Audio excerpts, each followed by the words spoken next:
யோசிக்குவேன், சிம்ரன் நம்பலாம் எப்படி அப்படின்னு எல்லாருமே யோசனை வர்ற மாதிரி தான். இது எப்படி 2 கான்ட்ராஸ்டாக இருக்கு, எப்படி இந்த 2 கான்ட்ராஸ்ட் எப்படி சேரும்? ஏன் கான்ட்ராஸ்ட் நினைக்கிறீங்க?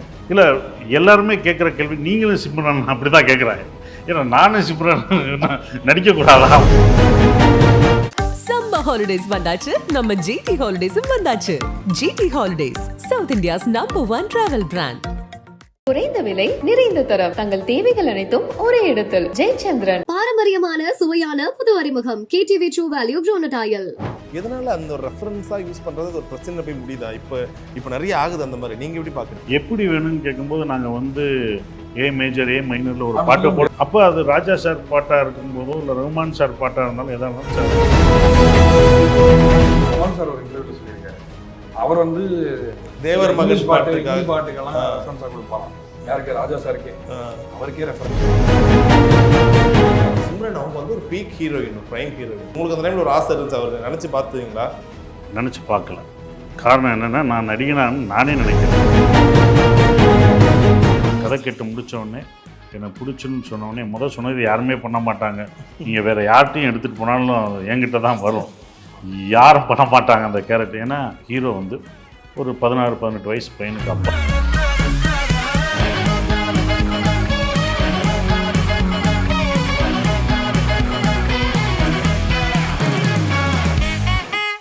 அண்ட் எஸ், வணக்கம் கலாட்டா தமிழ் மக்களே.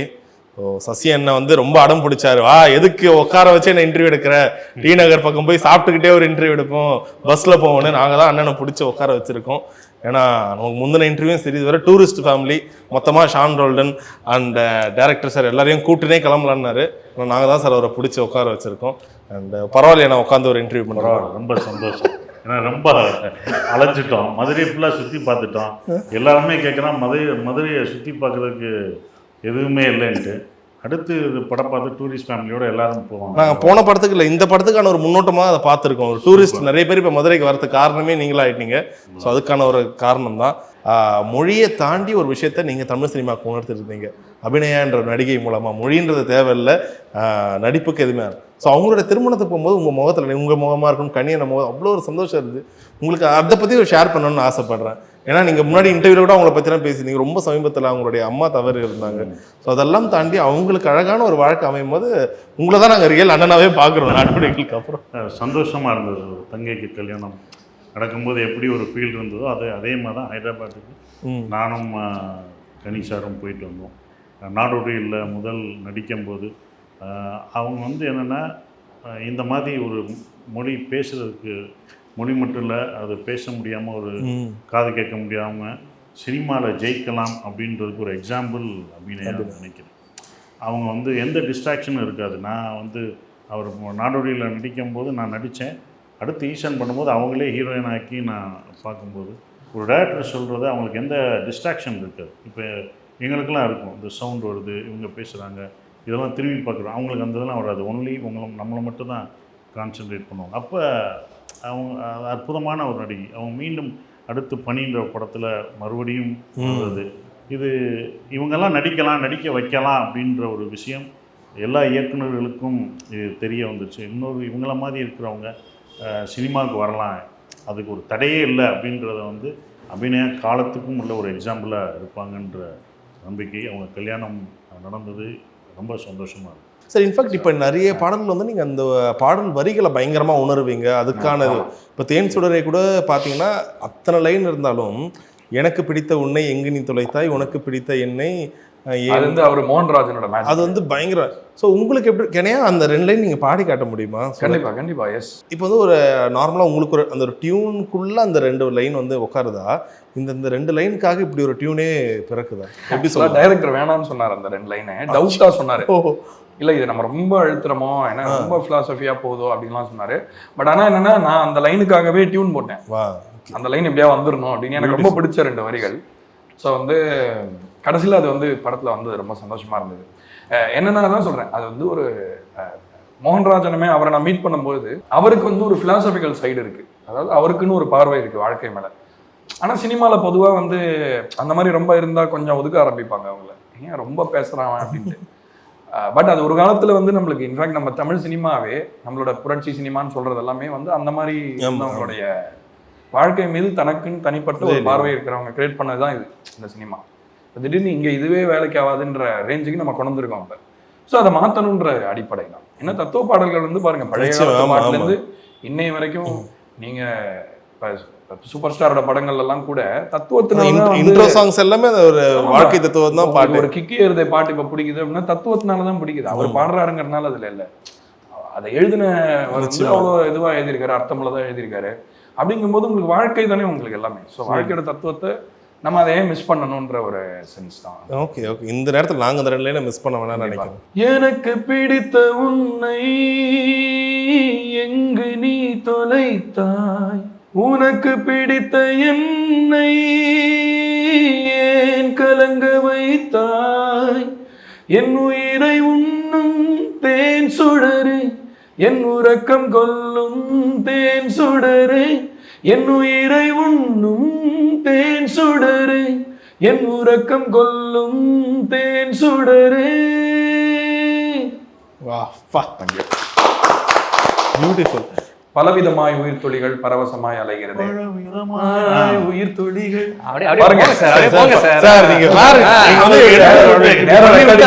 அவருக்கு பாடணும்ன்ற ஒரு ஆசை இருக்கு. அவர் பலவிதமா, இது நாங்க சொல்லணும் பலவிதமா. 2 பேரும் சேர்ந்து பாடுங்களேன். இல்லங்க சார், நீங்க யாரும் பாட தெரியாது, நாங்க சொல்லலாம் என்னன்னா பலவிதமாய் உயிர் துளிகள் பரவசமாய் அலைகிறது அப்படின்னு நாங்க சொல்லணும். அவர் பாடணும்.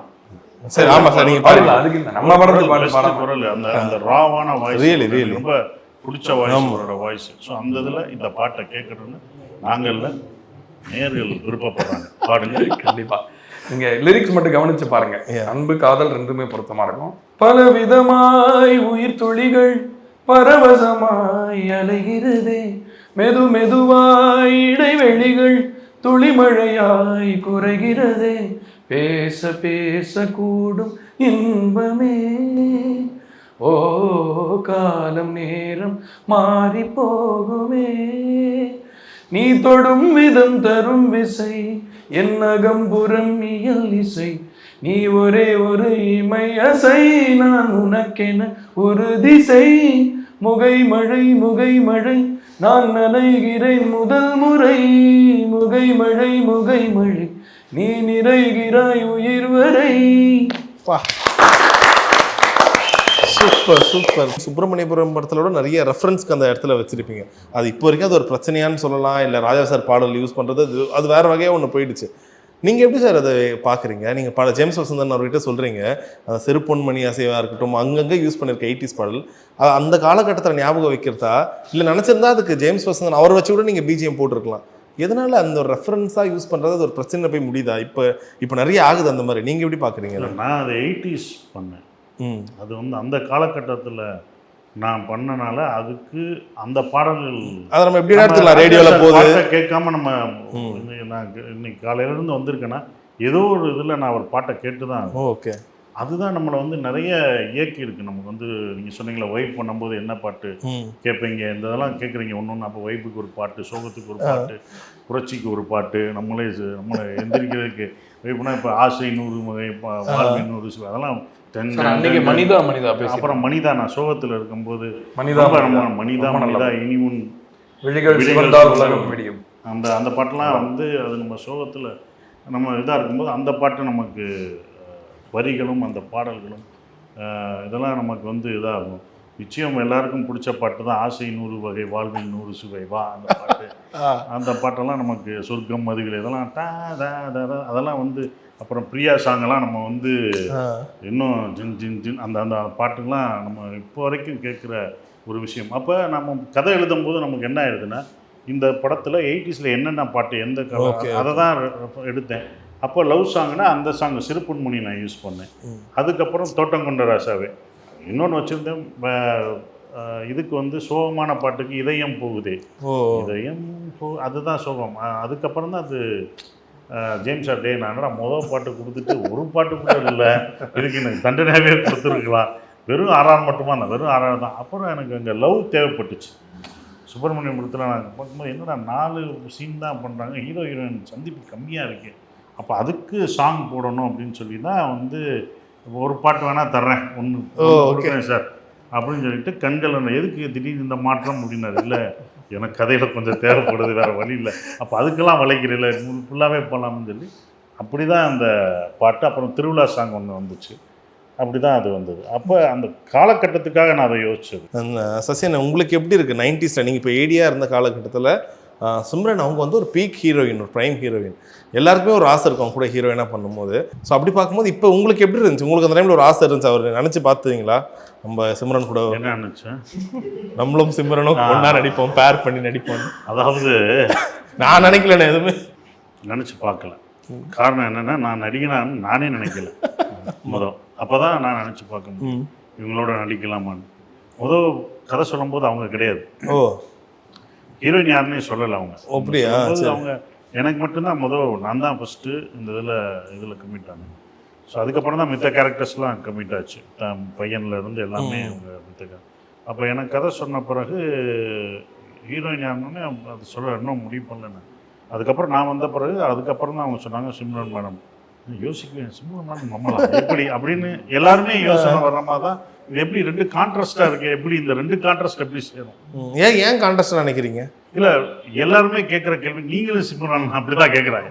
ஏன்னா நானும் சிம்ரன் நடிக்கக்கூடாதா அப்படிதான், நீங்களும் சிம்ரனா எப்படி எப்படி எப்படின்னு கேட்பாங்க எல்லாருமே. பார்க்குறவங்க நீங்களும் சிம்ரனா கேட்கவே சிலருக்கு இன்ட்ரெஸ்டிங்காக இருக்கும், சிலருக்கு எப்படின்னு ஒன்று இருக்கும், நமக்கு அப்படி தானே இருக்கும். ஸோ நம்ம ஒரு வில்லேஜ் டைப் படமாக பண்ணும்போது அவங்க வேறு ஒரு இதாக இருக்கும், இமேஜாகவே வேறு இருக்கும்போது. இப்போ நீங்கள் படம் பார்க்கும்போது இந்த ஃபேமிலி உங்களுக்கு ரொம்ப பிடிக்கும், இந்த பேர் உங்களுக்கு பிடிக்கும். Super super. அது ஏன் அவங்க கரெக்டாக செலக்ட் பண்ணாங்க, ஏன் அப்படின்ற ஒரு காரணம் இருக்குது பார்த்தீங்களா? அது வந்து படம் பார்க்குற எல்லாருக்குமே அது தெரியும், இது கரெக்டான ஒரு பேராக இருக்கும் அப்படின்றது படம் பார்க்கும்போது எனக்கு தெரிஞ்சது. சூப்பர். ஸோ சசியன் முகத்தில் எவ்வளோ சந்தோஷமாக இருந்துச்சு நீங்கள் சொல்லும் போது, சிம்ரன் தானே பேர்? அவர் என்னப்பா கடை இருக்குமா, நல்லா இருக்குமா அப்படின்னு தான் கேட்டார். அவர் வந்து சார் சூப்பராக இருக்கும் சார் அப்படின்னா, பரவாயில்லப்பா நல்ல இன்ட்ரெஸ்டிங்கான ஒரு சாய்ஸ் அப்படின்னு சொல்லிட்டு அன்றைக்கி சொல்லி முடித்தோன்னா நாங்கள் இது வெளியே தெரிய வரும்போதே படத்துக்கு இது ஒரு செம்ம இதாக மாறிச்சு. லைக் ஒரு நல்ல ஒரு ப்ரொமோஷன் மேட்டர் ஆச்சு எங்களுக்கு. ஏன்னா சொல்லும்போது நாங்கள் சொல்லும்போது எல்லாருமே செம்ம எக்ஸைட்டடாக இருந்தோம், செம்ம பேராக இருக்குது, இந்த பேர் புதுசாக இருக்குது அப்படின்ற ஒரு மேட்டர் தான் வந்துச்சு. இன்னொன்று சிம்ரன் ரொம்ப நாள் கழிச்சு ஒரு காமிக்கல் ரோலில் அது பண்ணும்போது இன்னும் ரொம்ப ஃப்ரெஷ்ஷாக இருந்துச்சு அதை பார்க்க. ஸோ உங்களுக்கு அது எப்படி சார் இருக்குது? அது ஒரு மாதிரி சின்ன ஒரு ஷைனஸ் இருக்குமா? நான் கேட்குறது இப்போ குட்டி புள்ளியில் அக்கா மக பாட்டுக்கு ஆட சொல்கிறாங்க, அது வரைக்கும் சசியனா அது மாதிரி பார்க்கவே இல்லை. அந்த படத்துலேயே நீங்கள் டோட்டலாக வேறு மாதிரி இருப்பீங்க. அது ஒரு நார்மல் ஸ்ட்ரீட், அந்த ஸ்ட்ரீட்டில் அந்த இது போட்டு பேப்பர்லாம் போட்டு ஆடுறீங்க, அது உங்களுக்கு ஒரு ஷைனஸாக இருக்குமா? இது ஆடியன்ஸ் எப்படி ஏற்றுப்பாங்க, இது நம்மளுக்கு செட் ஆகுமா, அந்த ஒரு கேள்வி ஓடுமா இல்லை எப்படி இருக்கும்? நீங்கள் ஓடிச்சு, நம்ம ஓடும்போது கரெக்டாக பண்ணோம், இது பண்ணுவாங்கன்னு. அதுக்கப்புறம் டான்ஸுன்றது நம்ம பண்ணுற கேரக்டர் இருக்குது பார்த்தீங்களா, அது வந்து டான்ஸராக நான் எந்த படத்துலையும் பண்ணதில்லை. அப்போ டான்ஸராக பண்ணால் தான் அதுக்கான ஒரு விஷயம். அது வந்து நான் உடைச்சது வந்து இதில் தாரத்தப்பட்டாலே அது உடைஞ்சிச்சு. அப்போ என்னென்னா ஒரு டான்ஸுன்றது மூமெண்ட்டுன்றது என்னென்னா நம்ம மைண்டில் வைப்பாக எடுத்துக்கிட்டு நம்ம எப்படி வேணால் ஆகலாம். நம்ம அது பதட்டப்பட்டால் தான் அது ஃபேஸில் நமக்கு தெரியும், அங்கே தான் நம்ம மாட்டிக்குவோம். நம்ம அதை பயந்துட்டு நமக்கு ஆட வரலையே, நமக்கு ஆட வரும், நம்ம ஆடுவது என்ன இதனால ஒன்றும் இல்லையே அப்படின்னு மெய் மறந்து ஆடுவோம் பார்த்தீங்களா. நம்ம அது வரும்போது நமக்கு தப்பாகவே தெரியாது, அது நல்லா இருக்கும், சிரிச்சுட்டே ஆடுவோம். நம்ம அதை ரொம்ப கஷ்டமாக ஒரு ஐயோ ஆடணுமே, ஆட சொல்கிறாங்களே அப்படின்னு நம்ம எடுக்கும்போது நம்மளை அறியாமல் நமக்கு என்ன வந்து நம்ம ஃபேஸ்லேயே வந்து அது டைட் ஆகிடும், ஒரு பயம் இருக்கும். எதாக இருந்தாலும் ஆடிக்கும், என்ன நடக்கும்போது இன்னொன்று தப்பு பண்ணால் இன்னொரு டேக் எடுத்துக்கலாம் அப்படின்னு அசால்ட்டாக போய் அடிக்கலாம், ஒரு போவாங்க அப்படின்னு போகும்போது அது ஈஸியாக இருக்கும். அது விட்டுருச்சு. அது ரொம்ப கஷ்டப்பட்டு ஆடின ஒரு பாட்டுன்னா கண்டிப்பாக தாரத்தப்பட்டதான். அந்த ஓப்பனிங் இன்ட்ரொடக்ஷன் அது வரலட்சுமி இவங்களோடலாம் சேர்ந்து ஆடணும், அவங்க எல்லாமே டான்ஸஸ். ஸோ அவங்களோட ஆடினது வந்து ரொம்ப கஷ்டமான ஓகே ஓகே. அப்புறம் ஆரம்பமாவது வந்து ஒரு 5 நாள் எடுத்துகிட்டு 8 நாள் அந்த சாங் எடுத்துகிட்டு திருப்பி அழிச்சிட்டு இருந்துன்னு சொல்லும் போது ஐயோ அப்படின்னா அப்புறம் வந்து திருப்பி அதை ஏன்னா அது சரியாக வரல மறுபடியும். Okay okay. இப்போ நான் அதெல்லாம் கஷ்டமான ரைட் ஓகே. ஸோ அந்த கஷ்டத்தைப்பட்டனால தான் மித்தெல்லாம் ஈஸியாகிடுச்சு. சரி இப்போது ஷான் சார் சொன்னார்ல இந்த சுச்சுவேஷனுக்கு இந்த மாதிரிலாம் லைக் அந்த ஒரு பாட்டாக இருக்கட்டும், அது ஒரு வழியை கடத்தோன்ற மாதிரிலாம் நீங்கள் ரொம்ப ஜாலியாக இருக்கும்போது நீங்கள் கேட்குற ஒரு பாட்டுனா என்ன? உங்களுடைய பாடலே இல்லை ஜென்ரலாக ஒரு பாட்டுனா செம்ம ஜாலியாக இருக்குது அந்த பாட்டு, நான் இன்னும் வேறு ஒரு மூடு கொண்டு போய்ட்டோன்னா? ஜாலியாக இருக்கும்போது எல்லா ஜாலி பாட்டும் நமக்கு பிடிக்கும், எல்லாம் வைப்பான பாட்டு எல்லாமே நமக்கு பிடிக்கும். ரஜினி சார் பாட்டு எல்லாமே பிடிக்கும், பேட்டையில் நம்ம அந்த பாட்டெல்லாம் வந்து ஜாலியான பாட்டு எல்லாமே பிடிக்கும். ஓகே. ஸோ உங்களுக்கு சார் அந்த மாதிரி பயங்கர ஹாப்பியாக இருக்கீங்க, ஒரு கார் ரைட் போகிறீங்க, ஸோ அப்போ எப்பவுமே இந்த ஒரு பாட்டு என்ன ஒரு பேட் மூட் இருந்தாலும் டிபெண்ட் சார். நிறைய மாதிரி பாட்டு கேட்பேன் நான். ஆக்சுவலாக என் பிளேலிஸ்ட்டே வந்து பழைய பாட்டு, அது இது இப்போ இருக்கிற பாட்டு, இங்கிலீஷ் பாட்டெல்லாம் கேட்பேன். ஸோ நிறைய கேட்கறதுனால நம்மளுக்கு அந்த மாதிரி ஒரு ஆல்சோ நம்ம கேட்டால் மைண்ட் எப்படி போகும்னா, நம்ம ரசிகனாக இருக்கிறதே கஷ்டம் இந்த தொழில்னால. அதனால் இவங்க என்ன பண்ணியிருக்காங்க, இது எப்படி ரெக்கார்ட் பண்ணியிருக்காங்க, இது எப்படி அந்த காலத்தில் பண்ணாங்க, அப்படி தான் ரொம்ப கேட்கறது உண்டு. அப்படி நான் ரொம்ப இப்போ ரீசெண்டாக விரும்பி கேட்கறது எல்லாமே ரொம்ப பழைய பாட்டு. ஏதாச்சும் 2 பாட்டு சஜஸ்ட் பண்ணுங்களேன், ஒரு அன்னோன் ஜெம்ஸ் அந்த மாதிரி. தூங்காதே தம்பி தூங்காதே, தூங்காதே தம்பி தூங்காதே, அந்த பாட்டு ரொம்ப நல்லா இருக்கும். நல்ல பொழுதையெல்லாம் தூங்கி கெடுத்தவர்கள் நாட்டை கெடுத்ததுடன் தானம் கேட்டார், விழிப்பை பற்றி பேசுகிற பாட்டு. எனக்கு என்னன்னா பொதுவாகவே இந்த மாதிரி வந்து ஒரு பாசிட்டிவான சாங்ஸ் ரொம்ப பிடிக்கும். ஆக்சுவலாக எம்ஜிஆர் பாட்டு நிறையா ரொம்ப பிடிக்கும். ஏன்னா வாலி சரும் நிறைய எழுதியிருக்காரு, கண்ணதாசனும் எழுதியிருக்காரு. ஸோ அதனால நிறையா அந்த பாடல்கள் நிறைய கேட்பேன். ரொம்ப உங்களை டிப்ரெஷன், நீங்க நிறைய பாடல எங்களை டிப்ரெஷனுக்கு கொண்டு போறீங்க, உங்களே ரொம்ப டிப்ரெஸ் ஆகுற ஒரு பாட்டு. டிப்ரெஷன்ன்றதை வந்து நான் ஆக்சுவலாக ஒரு ரீசெண்ட் பை காட்ஸ் கிரேஸ் எதுவும் ஃபேஸ் பண்ணல.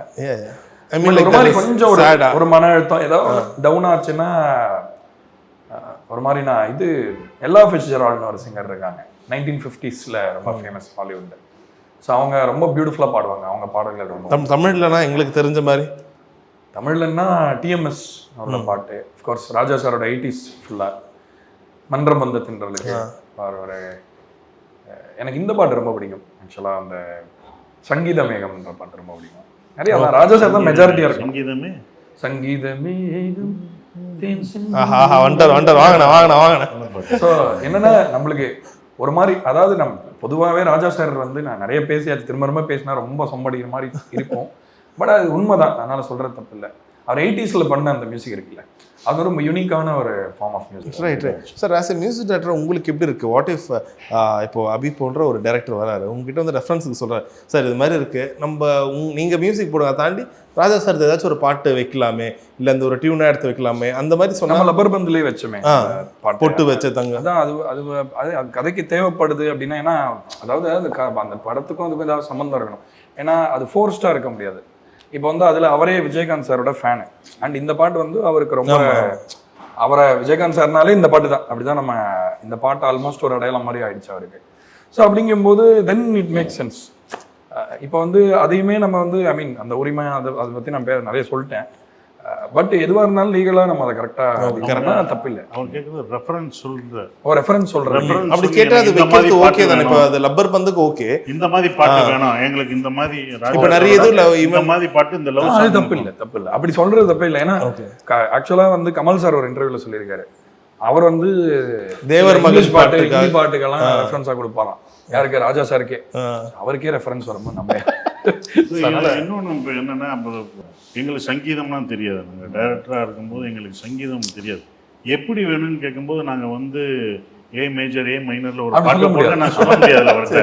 சார் எனக்கு மியூசிக் தெரிஞ்சா சார் இந்த அப்படின்னு சொல்லி தான் காட்ட முடியும். இந்த மாதிரி பாட்டு நாங்கள் பார்த்து வளர்ந்த ஒரு எங்களை இன்ஸ்பயர் பண்ண ஒரு பாடல்கள் இருக்கும். அப்போ அது ராஜா சார் பாட்டாக இருக்கும்போதோ இல்லை ரஹ்மான் சார் பாட்டாக இருந்தாலும் எதாக இருந்தாலும் சார் இந்த மாதிரி ஒரு பாட்டு வேணும், அப்படிதான் நாங்கள் கேட்க முடியும். ஆமாம், நான் ரெஃபரன்ஸை பொதுவாக நான் எப்படி ட்ரீட் பண்ணுவேன்னா, இந்த பாட்டுல ஏதோ ஒரு விஷயம் அவர்கிட்ட உரையாடி இருக்கு, ஏதோ ஒன்று, அது என்னன்னு நான் கண்டுபிடிச்சு வேற பாட்டு பண்ணோம். அதுக்கு தான் யூஸ் பண்ணேன். Song is more like a mood indicator தான். ஒரு பாட்டு நம்மள எப்படி ஃபீல் பண்ண வைக்குதுன்றது. இப்போ ஒரே இந்த கூஸ் பம்ப்ஸ்லாம் நிறைய மாதிரி பாட்டு கேட்டாலும் வரும்ல, சொக பாட்டு கேட்டாலும் வருது. ஸோ அது விஷயம் இல்லை. பட் அந்த கதையில அந்த பாட்டு ஒன்று வருது அப்படின்னா அந்த இடத்துல பிஞ்சீடு பழகை பாட்டே எடுத்துக்கலாம். அந்த பாட்டில் வந்து 2 பேர் தனியாக இருக்கும்போது தனிமையில் பாடுற ஒரு ஃபீல் வேற ஏதோ ஒரு பாட்டில் இருக்குன்னு சொல்லியிருக்காரு, அவ்வளோதான். ஸோ அதுக்காக அதே மாதிரி வேணும்னு சொல்லலை. ஸோ அதனால் ரெஃபரன்ஸ்ன்றது நம்ம வந்து அப்படியே பண்ணணுங்கிறதுக்கான அர்த்தம் இல்லை. டைரக்டருக்கு வந்து அந்த பாட்டில் இருக்கிற ஒரு விஷயம் அந்த மூடை நம்ம கேட்ச் பண்ணாது. அந்த மூடை கேப்சர் பண்ணுறதுக்கு தான் ஒரு சாங் ரெஃபரன்ஸ் சொல்கிறோமோ அதை மாதிரி பண்ணுங்கன்னு சொல்லு. சார் எனக்கு இந்த மாதிரி இந்த படத்தில் ஒரு லவ் சாங் வந்துச்சுல அந்த மாதிரி ஒரு சாங், இல்லாட்டா என்ன சொல்லுவோம், சார் 2 பேர் காதலிக்கிறாங்க அதுக்கு ஒரு டியூன் போடுங்க, சார் 2 பேர் சண்டை போட்டு பிரிச்சுட்டாங்க அதுக்கு சொல்லுவோம், இது ஈஸி அவங்களே மேலே. இல்லாட்டினா என்ன பண்ணால் டைரக்டர்ஸ் வந்து கிரியேட் பண்ணணும். சார் 2 பேர் வர்றாங்க, இப்போ சந்திக்கிறாங்க, சந்திக்கும் போது அவள் கோச்சிட்டு அப்படி போகிறா, அவள் போய் திரும்பி பார்க்குறா, அப்போ ஒரு மியூசிக் வேணும் சார். அவங்க பார்க்குறாங்க, அது கிராமத்துக்குள்ளே எங்கே எந்த இடம், அப்போ நான் வந்து என்னோடய சீன்ஸை சொல்லும் போது அவருக்கு ஒன்று போகும், அவருக்குள்ளே ஒரு மியூசிக் போகும். ஏன்னா சீனாக சொல்கிறது அவருக்கு கன்வெர்ட் ஆகிறது மியூசிக்காக கன்வெர்ட் ஆகும், நான் காட்சிகளாக சொல்லிட்டு இருப்பேன். அதுதான் கொண்டு வரும். அப்படி சில இடத்துல வந்து நாங்களும் வந்து சார் இப்படி ஒன்று வேணும்னு சொல்லி நாம் சொல்லும்போது அவர் ஒன்று சஜஸ்ட் பண்ணுவார். ஓகே, ஏன்னா அவருக்கு தெரியும் இப்போ நான் மைண்டில் எப்படி ஒன்று வச்சிருக்கேன்னா அவர் ஒன்று பண்ணி காட்டுவார், அது நம்ம யோசிச்சதை விட பயங்கரமாகவே இருக்கும். ஸோ அப்போ அந்த மாதிரி டைமில் வந்து சார் ஓகே உங்கள் இது கரெக்டுன்ற மாதிரி ஒரு பாயிண்ட்ல அதுவும் நம்ம போவோம். Super super super sir. இல்லை முகைமழைன்ற பாட்டு இந்த படத்தில் கண்டிப்பாக சொல்லி ஆகணும். அது வேற ஒரு பாட்டு பண்ணிட்டு ஏதோ ஒன்று செட்டே ஆகலை, என்னடா அது அப்படின்ட்டு அப்புறம் லவ் பாட்டே இல்லைன்னு அப்போ தான் படத்தில் ஒரு லவ் பாட்டு வேண்டி இருந்தது. பண்ணுங்க லவ்வை பேஸ் பண்ணி பண்ணலை, ஏன்னா அந்த பாட்டில் நிறைய விஷயங்கள் நடக்கும்ன்றனால. ஸோ முகைமழை பாட்டில் என்ன ஒரு பெரிய சேலஞ்ச் அப்படின்னா, பொதுவாக அந்த ரிலேஷன்ஷிப்ஸ்குள்ளே நடக்கிற டைனாமிக்ஸு, இவருக்கும் சிம்ரன் மேமுக்கும் ஒரு ட்ராக் ஓடும், ஒரு லவ் மாதிரி ஒன்று. அதுக்கப்புறம் அந்த பசங்க 2 பேருக்கும் அண்ட் பொதுவாகவே அந்த காலனியில் இருக்கிற அந்த சுற்றி இருக்கிறவங்களுக்கெல்லாம் நீங்கள் பார்த்துருப்பீங்க விஷுவலில். ஸோ அந்த பாட்டோட லிரிக் எடுத்து பார்த்தீங்கன்னா ஒரு காதல் பாட்டுக்கும் பொருத்தமாக இருக்கும். ஒரு அப்பா பையனுக்கு பாடலாம், ஒரு பையன் அம்மாவுக்கு பாடலாம், ஒரு பேரன் பாட்டிக்கிட்ட பாடலாம், ஆனால் காதல் பாட்டு மாதிரி இருக்கு. உண்மையிலே மற்ற படத்துக்குலாம் ஒரு ட்ரெய்லர் விடுவாங்க, டீசர் விடுவாங்க. ரொம்ப நாளைக்கு அப்புறம் ஒரு தமிழ் படத்துக்கு இப்படி ஒரு டைட்டில் டீசர் அனௌன்ஸ்மெண்ட் ஒரு 4 நிமிஷம் இதுவாக விட்டாங்க. வழக்கமாக ஸ்னீக் பிக்கே 2.5 நிமிஷம் தான் விடுறாங்க இந்த காலகட்டத்தில். ஆனால் ஒரு அனௌன்ஸ்மெண்ட் டீசர் 4 நிமிஷத்துக்கு அது ஒரு சீனாக விட்டுருந்தீங்க. அது அவ்வளோ ஒரு பெரிய ஒரு இம்பாக்டை கிரியேட் பண்ணி, என்னடா ஒரு படம் இது ரொம்ப வித்தியாசமாக இருக்குது போல், கண்டிப்பாக போய் பார்க்கணுன்ற ஒரு இம்பாக்டை கிரியேட் பண்ணியிருக்கு. ஸோ நீங்கள் சொல்லுங்கள், முதல் படம் டைரக்டர் அவருக்கு அது அவர் சொல்லணும், முதல் இயக்குனர் சொல்லுங்க சார். நான் கொஸ்டினை முடிச்சிடறேன், நீங்க 2 பேர்ல யார வேணா சொல்லுங்க. ஸோ முதல் படம் இவரோட வயசு கேட்கும் போது சொன்னாங்க ரொம்ப சின்ன பையன்பா, முதல் படம் எப்படி ஒரு சமாளிக்க வச்சாரு, எப்படி அக்செப்ட் பண்ண வச்சாருன்னு தெரியலலாம் சொன்னாங்க. உங்களுக்கு அந்த ஃபர்ஸ்ட் ரீசன் என்ன அக்செப்ட் பண்ண? அதுதான் நான் எல்லாருக்கும் சொல்ற ஒரு விஷயம் என்னன்னா, வயது முக்கியம் இல்லை, எந்த வயசுல வேணா நம்ம சொல்லலாம். அது 18 வயசுல கூட சொல்லலாம், எல்லாமே இருக்கு. ஆனா என்னன்னா அந்த ஸ்க்ரீன் பிளே இவங்க அந்த கதை சொல்லும் போது எனக்கு ரொம்ப பிடிச்சிருந்தது. ஒரு நடிச்சுட்டே சொன்னது எனக்கு பிடிச்சிருந்தது. அவர் ஒரு ஆக்ஷனோட சொல்லும்போது அது நான் கதை கேட்டு முடித்த உடனே எனக்கு பிடிச்சுன்னு சொன்ன உடனே சொன்னது யாருமே பண்ண மாட்டாங்க, நீங்கள் வேறு யார்கிட்டையும் எடுத்துகிட்டு போனாலும் என்கிட்ட தான் வரும், யாரும் பண்ண மாட்டாங்க அந்த கேரக்டர். ஏன்னா இதில் வந்து ஹீரோ வந்து ஒரு 16-18 வயசு பையனுக்கு அப்பா, 2 பையனுக்கு அப்பாவை நடிக்கணும். அப்போ கண்டிப்பாக எந்த ஹீரோவும் நடிக்க மாட்டாங்கன்னு எனக்கு இது வந்துருச்சு. நீங்கள் போயிட்டு வாங்கடா, என்ன என்கிட்ட தான் வரேன், இப்படி வந்தாங்க, அது வேறு விஷயம். அப்புறம் வந்து என்னென்னா அந்த கதை சொல்லும் போது எனக்கு ரொம்ப பிடிச்சிட்டு நான் அவரோட ஆட்டிடியூட் அதே மாதிரி பண்ணணும்னு எனக்கு தோணுச்சு. அதே மாதிரி அபி என்ன சொன்னாரோ அதே மாதிரி நமக்கு வரணும், அந்த அசன்ட், அந்த பாடி லாங்குவேஜ் எல்லாமே பண்ணணும். அதனால் கேட்டு கேட்டு நடித்த ஒரு விஷயம் எனக்கு இருந்தது. 2வது இவங்க எல்லாம் பசங்க, ஏன்னா ப்ரொடியூசரும் பார்த்தீங்கன்னா ரொம்ப எங்கே தான் அந்த டீம், அவங்க ஏற்கனவே 2 படம் பண்ணியிருக்காங்க, 2மே எல்லாருக்கும் பிடிச்ச படம். அப்படின்றபோது அந்த யுவராஜ் அந்த $1 மில்லியன் நல்ல கதையாக இருக்கும் அப்படின்றதான் எல்லாருக்குமே வரும், அது அந்த நம்பிக்கை இருக்கும். நம்ம அதனால் கேட்ட ஒரு விஷயம். இவங்களும் பார்த்தீங்கன்னா இவங்க டீமும் பார்த்தீங்கன்னா நீங்கள் சொன்னீங்களே 24 வயசு பசங்க, 22 பசங்க, ஒரு காலேஜுக்கு போயிட்டு வர்ற மாதிரி தான் எனக்கு இருந்தது அந்த எனர்ஜி. அதான் அது ஒரு ஸ்டூடெண்ட்டுக்குள்ளே எப்படி இருந்தால் நமக்கு எப்படி இருக்கும், அந்த மாதிரி ஒரு இதாக தான் இந்த படம் எனக்கு இருந்தது. ஓகே, சம்மர் ஹாலிடேஸ் வந்தாச்சு, நம்ம ஜிடி ஹாலிடேஸும் வந்தாச்சு. GT holidays, south India's number 1 travel brand. குறைந்த விலை நிறைந்த தரம், தங்கள் தேவைகள் அனைத்தும் ஒரே இடத்தில். ஜெயச்சந்திரன். பாரம்பரியமான சுவையான புது அறிமுகம் KTV True Value Grown Tile.